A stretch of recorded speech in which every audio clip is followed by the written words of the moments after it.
What's going on, YouTube? J2's Reborn here, and welcome to the next edition of my Star Wars Rewatch. And in this video, we're going to be talking about Episode 6, Return of the Jedi. Now, I watched the Blu-ray version of this, so they had some of those obnoxious changes, because usually when I watch these movies, I watch the VHS tapes that I have, where they're unaltered, aside from the main titles being Episode 4, 5, and 6. The rest of the film remains intact as it is, so watching this version, like, some of it, the changes are really bad, too. Like, they had that awful, like, musical number that they added in, which is completely unnecessary and just a complete waste of time. And then you had Darth Vader's no, and it just sounds really stupid when he does the turn. But I'll say this with Return of the Jedi. Now, this one kind of gets the reputation as being the weakest of the trilogy, and it's easy to see why in some ways, because you have the stuff with the Ewoks, the Jabba stuff is kind of like a big detour from the overall main plot between, like, the Empire and, you know, them. I feel like that could have been wrapped up a lot quicker, because it takes a while to get going. And yeah, the Ewoks take up way too much screen time. They're not very interesting. The most interesting part of this movie is obviously the Luke and Vader conflict, and it kind of rehashes some things with the Death Star again. And I can understand why some people may not like this one as much. However, like, as much as this film kind of has some of the lowest bits of the original trilogy, it does have the highest bits of the original trilogy. The stuff with Luke, Vader, and the Emperor is, in my opinion, the best in the entire original trilogy. My favorite stuff within the saga, because you got Ian McDiarmid, who is fantastic as Emperor Palpatine. You have Luke's whole conflict, the way he changes, like, one of the most sinister villains in the galaxy. He's like, I feel the good in you, I feel the conflict, and, like, Luke's just wanting to save his father despite everything that Vader's done, and he ultimately does save him, and you get that touching moment where Luke takes off the mask and Vader says, you've saved me, you have saved me. And, you know, it's surprised to see, like, Vader kind of looking like that, but I really like this stuff. I really do. And also I noticed too is it does kind of mirror what happens in Revenge of the Sith upon rewatching. I never really realized that until I rewatched it again. I'm like, oh, wait a minute. When Anakin does his turn to become Darth Vader, you know, Palpatine's doing his power, unlimited power, and it's kind of like with the Force lightning, and then he makes the change.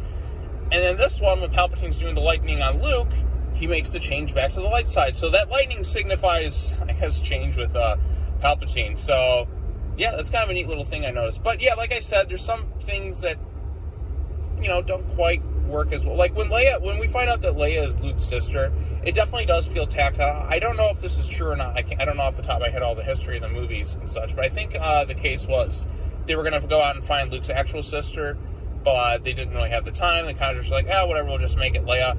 And then Leia's just like, I knew. Somehow I always knew. And I'm like, well, wait a minute. Then why'd you kiss him like that? No sister kisses her brother from that unless they're from Bama. But yeah, it was kind of a weird moment too. And I think they've made jokes. There's been jokes about it a lot. And even Mark Hamill and Carrie Fisher would kind of crack jokes at the whole thing. Especially Mark Hamill. He's like, yeah, it took us a while to get over the realization of that too. But yeah, but Han Solo, like, Han is great in this movie too. When he finds out, like, the truth, he's like, all right, fine. If you two want to, I won't get in the way. He's like, no, it's different. He's my brother. And then she kisses Han, and Han's like, what? Oh, sweet, that means I don't have any competition. Showing.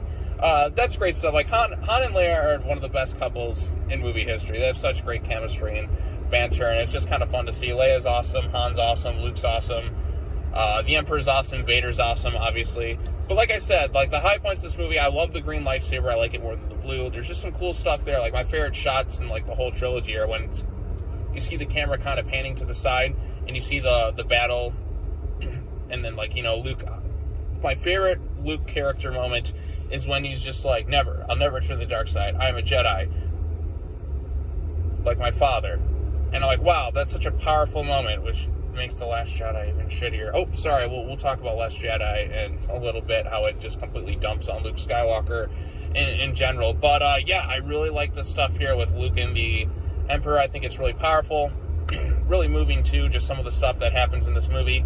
It's just a really, really solid movie. Yeah, there's some the weakest points of the trilogy kind of happen with Ewoks, and that the Jabba thing does go on for a bit too long, but it gave us some cool stuff there.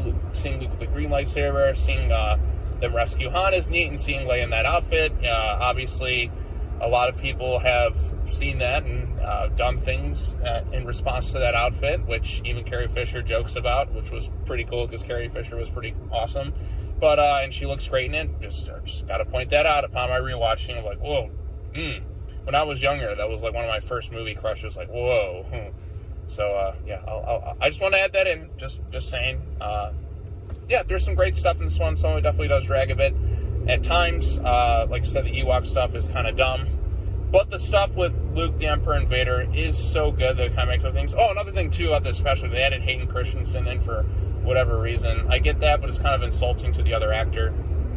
It's like, oh, hey, you were already in the scene, but guess what? You're not there anymore. But, yeah, just wanted to bring that up.